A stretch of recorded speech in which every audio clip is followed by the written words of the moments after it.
Hello students, how are you? I hope all are fit and fine. Students, today we will continue our chapter number 1, resources and development.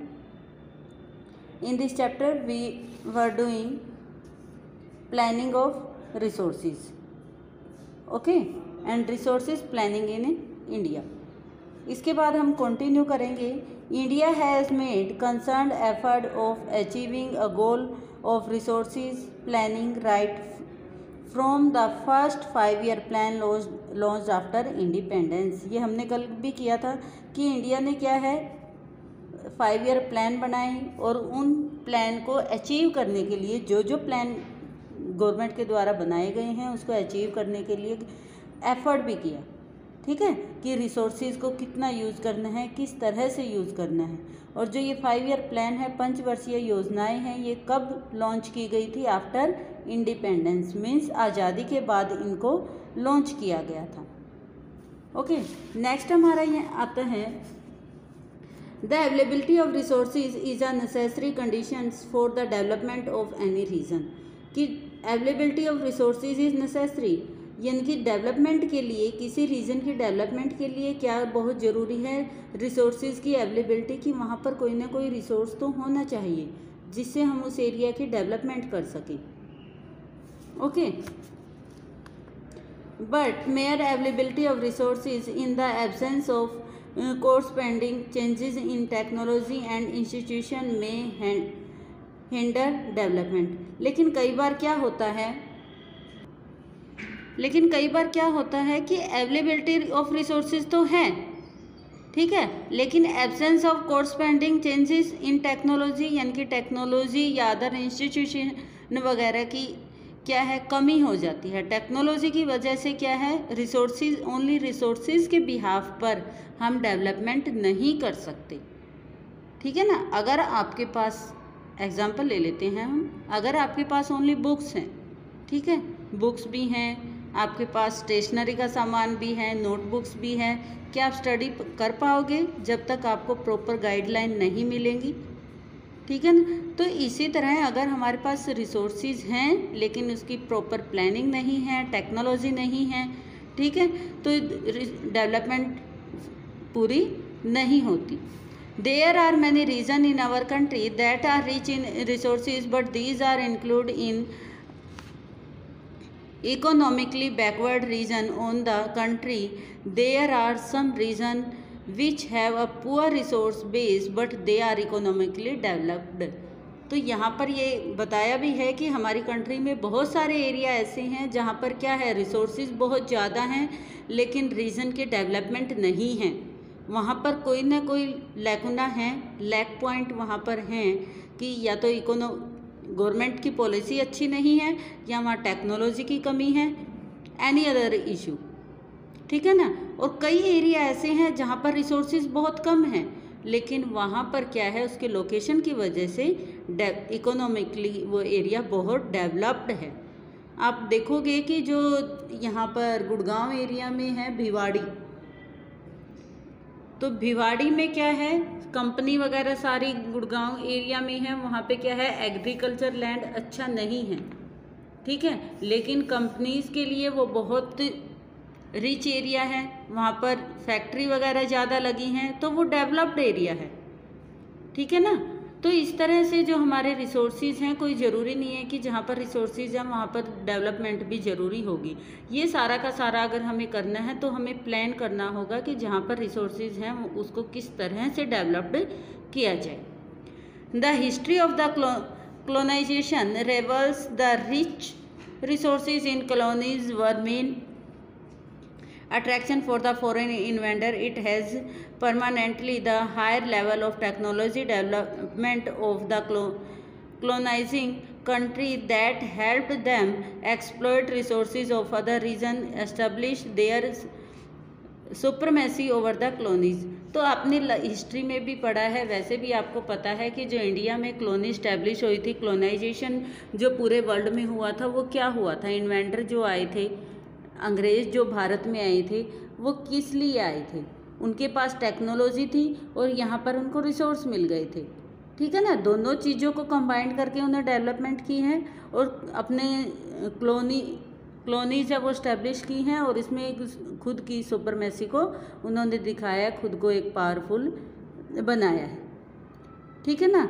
Therefore, resources can contribute the development only when they are accompanied by appropriate technology development and institution changes. India has experienced all these different phases of colonization. Therefore, India developed in general and resources development in particular does not only involve the availability of resources. तो इसमें सारे में यही बताया है कि mainly क्या है, जब जहाँ जहाँ पर भी डेवलपमेंट हुई है वहाँ पर टेक्नोलॉजी और रिसोर्सेज दोनों के क्या है कंबाइंड होने से ही डेवलपमेंट हुई है, ठीक है ना। ऐसा नहीं है कि एक चीज़ की तो एक्सेस में है और दूसरी बहुत कम मात्रा में है, तो ऐसी डेवलपमेंट पॉसिबल नहीं है। दोनों चीज़ें बैलेंस में होंगी तभी डेवलपमेंट पॉसिबल हो सकती हैं। इसमें नेक्स्ट टॉपिक आता है, हमारा पॉइंट आता है कंजर्वेशन ऑफ रिसोर्सेज, कि जो हमारे रिसोर्सेज है उसको किस तरह से कंजर्व किया जाए, किस तरह से उसको संरक्षित किया जाए। तो सारे में यही है आपके पैसेज में, you will read oven self, आप इसको रीड करोगे और अंडरस्टैंड करोगे, साथ के साथ रीड करोगे आपको तभी समझ आएगा। Resources are vital for any development activity but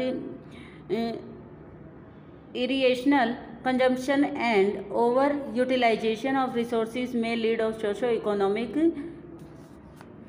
and environmental problems. To overcome these problems, resources conservation at various levels is important. They had been main concern of the leader and thinker in the past. तो यहाँ पर यही कहा गया है कि resources को संरक्षित करना, कंजर्व करना बहुत ज़रूरी है।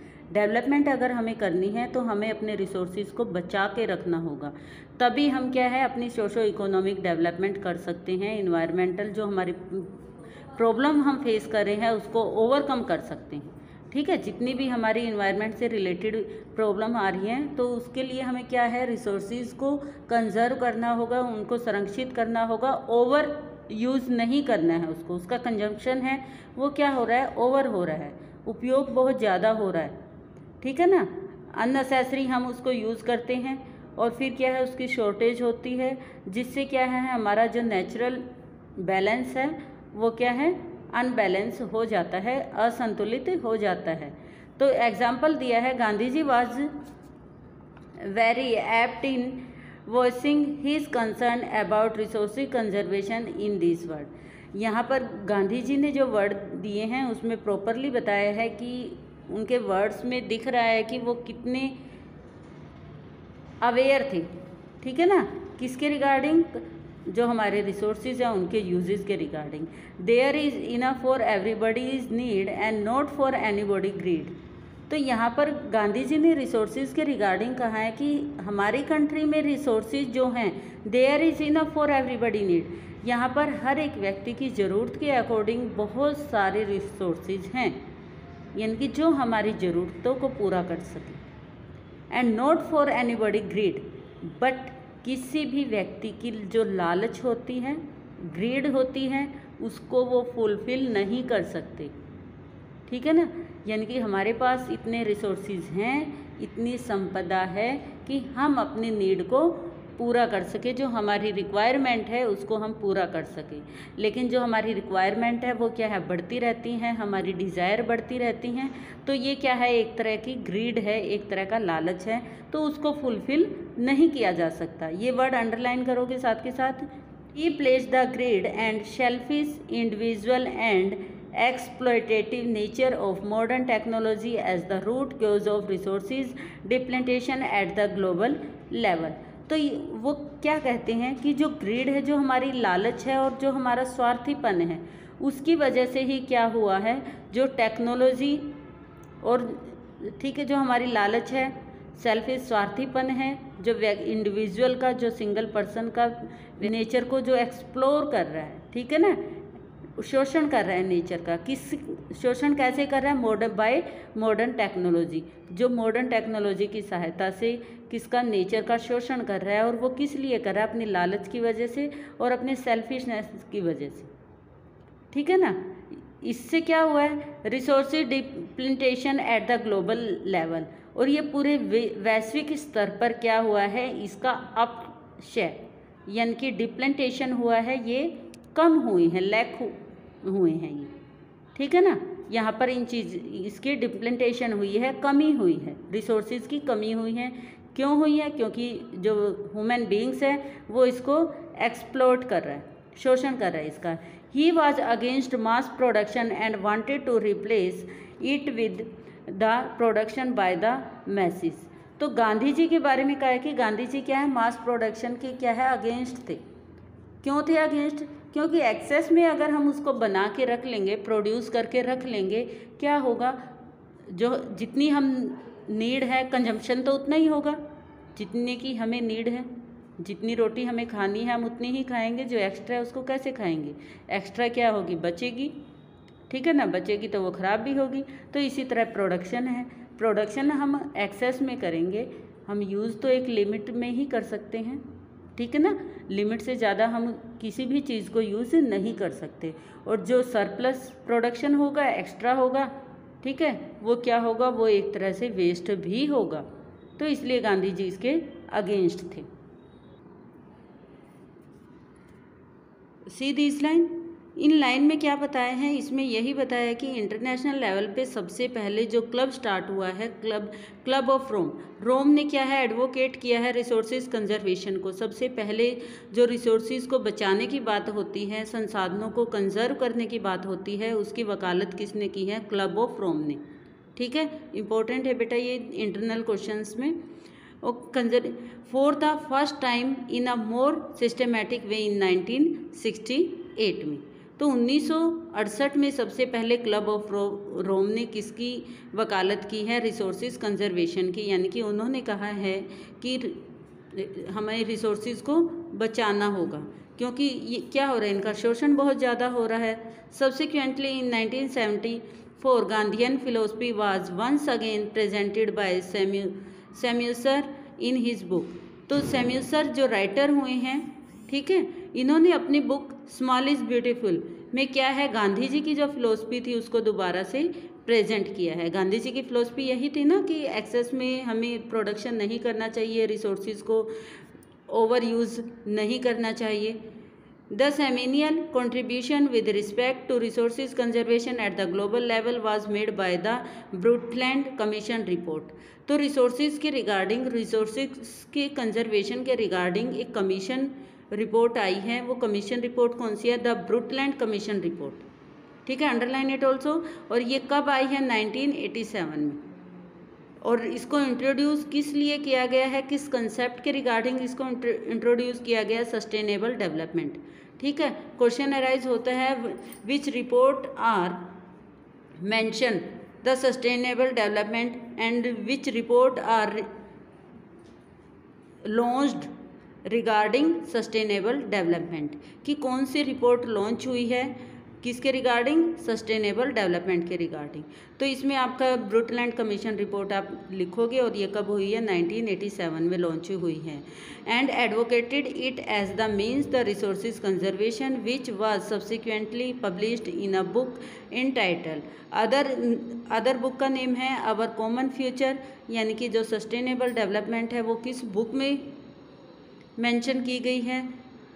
ठीक है, बुक का नाम है आवर कॉमन फ्यूचर, ठीक है। ब्रुटलैंड कमीशन की जो रिपोर्ट आई है उसके बाद जो रिपोर्ट में जो बातें थी वो एक बुक में पब्लिश हुई हैं, और बुक का नाम है our common future. Another significant contribution was made at the earth summit at Rio de Janeiro Brazil in 1992।